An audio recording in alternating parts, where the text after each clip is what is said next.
ಸುಹಾಸಿನಿ ವಿಶೇಷ laser life ಕಾರ್ಯಕ್ರಮಕ್ಕೆ ಸ್ವಾಗತ. ಲೇಸರ್ನಿಂದ ಆಗುವಂತಹ ಉಪಯೋಗಗಳ ಬಗ್ಗೆ ನಾವು ಮಾತಾಡ್ತಾ ಇದ್ವಿ. ನಮ್ಮ ಜೊತೆ ಲೇಸರ್ ಸ್ಪೆಷಲಿಸ್ಟ್ ಇದ್ದಾರೆ. ಸೊ ಭಾರ್ಗವ್ ಅವರೇ, ಯಾವುದೇ ಒಂದು ಕಾಯಿಲೆಗೆ ಟ್ರೀಟ್ಮೆಂಟ್ ನೀಡೋದಕ್ಕೂ ಮೊದಲು ಕಾಯಿಲೆಗೆ ಇರುವಂತಹ ರೀಸನ್ಸ್ಗಳನ್ನು ತಿಳ್ಕೋಬೇಕು ಅನ್ಸುತ್ತೆ ನಿಜಕ್ಕೂ. ಈಗ ನಾವೇ ಮಾತಾಡ್ತಾ ಇದ್ವಿ, ಈಗ ದುಶ್ಚಟಗಳು ಹೆಚ್ಚಾಗಿ ಜನ ಸ್ಟ್ರೆಸ್ ಇಂದ ಈ ಒಂದು ಅಡಿಕ್ಟ್ ಆಗಿರ್ತಾರೆ, ಅಥವಾ ಅವ್ರ ರುಟೀನ್ ಲೈಫಲ್ಲಿ ಆಗಿ ಹೋಗ್ಬಿಟ್ಟಿರುತ್ತೆ, ಅಥವಾ ಕೆಲವೊಬ್ರು ತುಂಬಾ ರೇರ್ ಆಗಿ ತಗೋತಾ ಇರ್ತಾರೆ. ಆಲ್ಕೋಹಾಲ್ ತಗೋತಿರೋದಾಗಿರ್ಬೋದು, ಸಿಗರೇಟ್ ಸೇವನೆ ಆಗಿರ್ಬೋದು.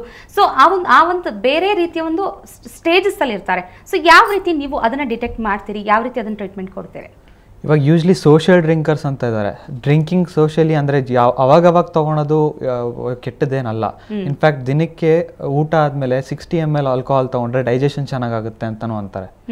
ಬಟ್ ತುಂಬ ಅಡಿಕ್ಷನಿಂದ ಒಳಗಡೆ ನಾನೊಂದು ಎಕ್ಸಾಂಪಲ್ ಕೊಡಬೇಕು ಅಂದರೆ, ನಾನು ಅವ್ರ ಹೆಸರು ಡೈರೆಕ್ಟಾಗಿ ತೊಗೊಳಕ್ಕಾಗಲ್ಲ, ಬಟ್ ಅವರು ತುಂಬ ದೊಡ್ಡ ವ್ಯಕ್ತಿ, ಅವ್ರ ದೊಡ್ಡ ಸೆಲೆಬ್ರಿಟಿ. ಬಟ್ ಅವರು ಒಂದು ರೆಗ್ಯುಲರ್ ರೂಟೀನಲ್ಲಿದ್ದರು. ಎವ್ರಿ ಡೇ 1.5 ಬಾಟಲ್ ಸ್ಕಾಚ್ ತೊಗೊತಿದ್ರು. ಅವರು ಆಫೀಸಲ್ಲೇ ಕೂತ್ಕೊಂಡು ತೊಗೊತಿದ್ರು, ಅಷ್ಟು ಅಡಿಕ್ಟ್ ಆಗಿದ್ರು. ಅವರು ಬಿಡಲೇಬೇಕು ಅಂತ ಬಂದರು. ಅಂಥವ್ರದ್ದು ಬಿಡಿಸೋದು ನಾವು ಖಂಡಿತ ಬಿಡಿಸ್ತೀವಿ. ಎಷ್ಟೇ ಡೀಪ್ ಅಡಿಕ್ಟ್ ಆಗಿರಲಿ ಅಂಥದ್ದು ಖಂಡಿತ ಬಿಡಿಸ್ತೀವಿ. ಮತ್ತು ಅವರು 2 ದಿನಕ್ಕೇ ಕಂಪ್ಲೀಟ್ ಆಲ್ಕೋಹಾಲ್ ಸ್ಟಾಪ್ ಮಾಡಿಬಿಟ್ರು. ಅವ್ರಿಗೆ ಸ್ಟ್ರೆಸ್ ಇದ್ದೇ ಇರುತ್ತೆ. ಅವರು ಒಂದು ದೊಡ್ಡ ಕಂಪನಿಗೆ CEO. ಅಂಥವ್ರಿಗೆ ಏನೂ ಮಾಡೋದಕ್ಕಾಗೋದಿಲ್ಲ, ಸ್ಟ್ರೆಸ್ಸಿಂದ ತೊಗೊಂತಾರೆ. ನಾವೇನು ಒಂದು ಡಿಟಾಕ್ಸಿಫೈ ಮಾಡಿದಾಗ ನಮ್ಮ ಹತ್ರ ಇನ್ನೊಂದು ಸ್ಟ್ರೆಸ್ ರಿಡಕ್ಷನ್ ಅಂತಲೂ ಇದೆ. ಇದು ನಮ್ಮ ಹತ್ರ ಸ್ಟೂಡೆಂಟ್ಸು ತೊಗೊತಾರೆ, ಯಂಗ್ IT ಅಫಿಷಿಯಲ್ಸು ತೊಗೊತಾರೆ. ಸ್ಟ್ರೆಸ್ಸಿಂದ ನಾವು ಕಂಪ್ಲೀಟ್ ಎಬಿಲಿಟಿ ಇರೋದಿಲ್ಲ ಕೆಲಸ ಮಾಡೋದಕ್ಕೆ. ಅದರಿಂದ ನಾವು ಕಮ್ಮಿ ಕೆಲಸ ಮಾಡ್ತೀವಿ, ಮಿಸ್ಟೇಕ್ಸ್ ಮಾಡ್ತೀವಿ. ಮತ್ತು ಎಕ್ಸಾಮ್ಸಲ್ಲೂ ಸ್ಟೂಡೆಂಟ್ಸಿಗೆ ತುಂಬ ಕಷ್ಟ ಆಗುತ್ತೆ. ಏನಕ್ಕೆ ಸ್ಟ್ರೆಸ್ ಜಾಸ್ತಿ, ಇವಾಗ ಕಾಂಪಿಟೇಷನ್ ಜಾಸ್ತಿ.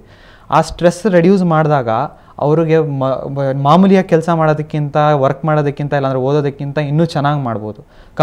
ಮತ್ತು ಅವ್ರಿಗೆ ಸ್ಟ್ರೆಸ್ ರಿಡ್ಯೂಸ್ ಆದಾಗ ಕಾನ್ಫಿಡೆನ್ಸು ಚೆನ್ನಾಗಾಗುತ್ತೆ. ಅವ್ರಿಗೆ ಸ್ಟ್ರೆಸ್ ಕಮ್ಮಿ ಆಗೋದಲ್ದೇ ಇನ್ನೂ ಚೆನ್ನಾಗಿ ಓದ್ಬೋದು, ಇನ್ನೂ ಚೆನ್ನಾಗಿ ಕೆಲಸ ಮಾಡ್ಬೋದು. ಅವರ ಔಟ್ಪುಟ್ ತುಂಬ ಚೆನ್ನಾಗಿರುತ್ತೆ. ಸೊ ಸಾಮಾನ್ಯವಾಗಿದ್ದು ಎಷ್ಟು ನಿಮಿಷಗಳ ಚಿಕಿತ್ಸೆ ಇರುತ್ತೆ, ಎಷ್ಟು ಸ್ಟೆಪ್ಸ್ಗಳನ್ನು ಅಂದರೆ ಎಷ್ಟು ಸಿಟ್ಟಿಂಗ್ಸ್ಗಳಲ್ಲಿ ನಾವು ಇದನ್ನು ಟ್ರೀಟ್ಮೆಂಟ್ ತಗೋಬೇಕಾಗುತ್ತೆ? ಇದು ಒಂದು ಸಿಟ್ಟಿಂಗ್ ತೊಗೊಂಡ್ರೆ 15 to 20 minutes ಆ ಥರ ತೊಗೊತೀವಿ. ಬಟ್ ಅದು ಅವರು ಡೆಪ್ತ್ ಆಫ್ ಇಂಜುರಿ ಮತ್ತು ಡೆಪ್ತ್ ಆಫ್ ಅಡಿಕ್ಷನ್ ಅದ್ರ ಮೇಲೂ ಡಿಪೆಂಡ್ ಆಗುತ್ತೆ. ಅವರು ಮತ್ತು ಅದಕ್ಕೆ ಸಿಟ್ಟಿಂಗ್ಸ್ ಅಂತ ಅಂದ್ಬಿಟ್ಟು ಅದನ್ನು ಅವರು ಎಷ್ಟು ವರ್ಷದಿಂದ ತೊಗೊಳ್ತಿದ್ದಾರೆ ಮತ್ತು ಎಷ್ಟು ಸ್ಟ್ರೆಸ್ ಇದೆ ಅದ್ರ ಮೇಲೂ ಡಿಪೆಂಡ್ ಆಗುತ್ತೆ. ಅವರ ಒಂದು ಅಡಿಕ್ಷನ್ ಯಾವ ಸ್ಟೇಜಲ್ಲಿ ಇದೆ ಅನ್ನೋದ್ರ ಮೇಲೆ ಗೊತ್ತಾಗುತ್ತೆ. ಆರಂಭದಲ್ಲೇ ಇದ್ರೆ ಬೇಗ ಬಹಳ ಕಡಿಮೆ ಸಿಟ್ಟಿಂಗ್ಸ್ ಅಲ್ಲಿ ಬಹುಶಃ ಗುಣಮುಖ ಮಾಡಬಹುದು ಅನ್ಸುತ್ತೆ. ಸೊ ಧನಲಕ್ಷ್ಮಿ ಅವರೇನು ಈ ಒಂದು ಚಿಕಿತ್ಸೆ ಜೊತೆಗೆ ಲೇಸರ್ ಚಿಕಿತ್ಸೆ ಹೆಚ್ಚಾಗಿ ಅಂದ್ರೆ ಪ್ರಚಲಿತವಾಗಿ ಬಂದದ್ದು ಅಂದ್ರೆ ಮುಖದಲ್ಲಿರುವಂತಹ ಮೊಡವೆಗಳು, ಕಪ್ಪು ಕಲೆಗಳನ್ನ ಮಾಯ ಮಾಡುವಂಥದ್ದು, ಅಥವಾ ಕಲರ್ ಜಾಸ್ತಿ ಮಾಡುವಂಥದ್ದು, ಫೇರ್ ಆಗಿ ಮಾಡುವಂಥದ್ದು. ಸೊ ಅದು ಯಾವ ರೀತಿ ಟ್ರೀಟ್ಮೆಂಟ್ ಇರುತ್ತೆ? ಅದಕ್ಕೂ ಟ್ರೀಟ್ಮೆಂಟ್ ಇದೆ. ಆಂಟಿ ಏಜಿಂಗ್ ಇದೆ, ರಿಂಕಲ್ಸ್ ಅದೆಲ್ಲ. ಇವಾಗ 60 years ಇರೋರು ತಗೊಂಡ್ರು ಅರೌಂಡ್ 40-45 years ಸ್ಕಿನ್ ಟೈಪಲ್ಲಿ ಆಗುತ್ತೆ.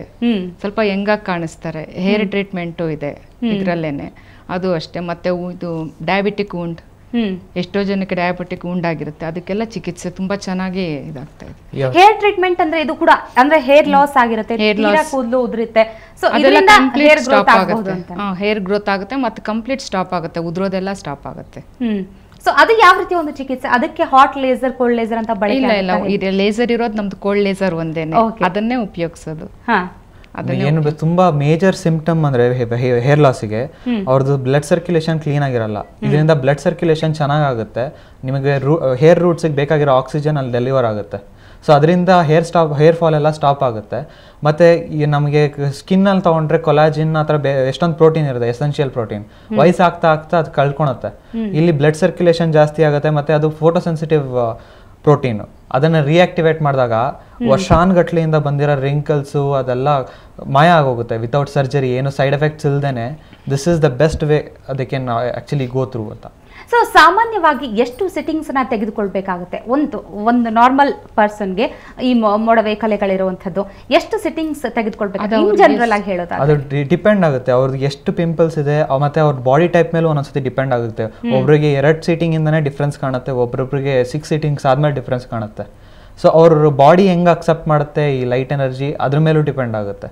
ಬಟ್ ಏನು ನಮ್ಮಲ್ಲಿ ಬರ್ತಿರೋದೆಲ್ಲ ಇವಾಗ ಡಿ ಅಡಿಕ್ಷನ್ ತಗೊಂಡ್ರೆ ವಿ ಹ್ಯಾವ್ 100% ರಿಸಲ್ಟ್. ಯಾರ್ಯಾರು ನಮ್ಮ ಹತ್ರ ಬಂದಿದ್ದಾರೆ ಎಲ್ಲರೂ ಡ್ರಿಂಕ್ಸ್ ಸಿಗರೇಟ್ ಬಿಡೋದಲ್ದೇನೆ ಅವ್ರಿಗೆ ಒಂದು ಒಳ್ಳೆ ಲೈಫ್ ಬಂದಿದೆ, ಅವ್ರೆಲ್ಲ ಫ್ಯಾಮಿಲಿ ಜೊತೆ ಇದ್ದಾರೆ. ನಮಗೆ ಅದು ಮುಖ್ಯ.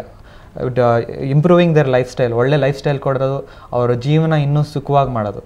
ಏನಕ್ಕೆ ಮನುಷ್ಯರ ಜೀವನ ಇಷ್ಟು ಕಾಂಪಿಟೇಷನಲ್ಲಿ ಅದು ಒಂದು ನೋವು ಥರ ಇರುತ್ತೆ. ಅಟ್ಲೀಸ್ಟ್ ನಮಗೆ ಎಷ್ಟು ಆಗುತ್ತೋ ಈ ಜನದಿಂದ ನಾವು ಮೈಯಲ್ಲಾಗಲಿ ಅವ್ರ ಮನಸ್ಸಲ್ಲಾಗಲಿ ತೆಗಿಬೇಕು ಅನ್ನೋದೇ ನಮ್ಮ. ಓಕೆ ನಿಮ್ಮಿಬ್ಬರ ಜೊತೆ ಮತ್ತಷ್ಟು ಮಾತಾಡ್ತೀನಿ. ಲೇಸರ್ ಟ್ರೀಟ್ಮೆಂಟ್ನ ಮತ್ತಷ್ಟು ಉಪಯುಕ್ತಗಳನ್ನು, ಅನುಕೂಲಗಳನ್ನು ಮಾತಾಡ್ತೀವಿ ಸಣ್ಣ ಬ್ರೇಕ್ನ ನಂತರ.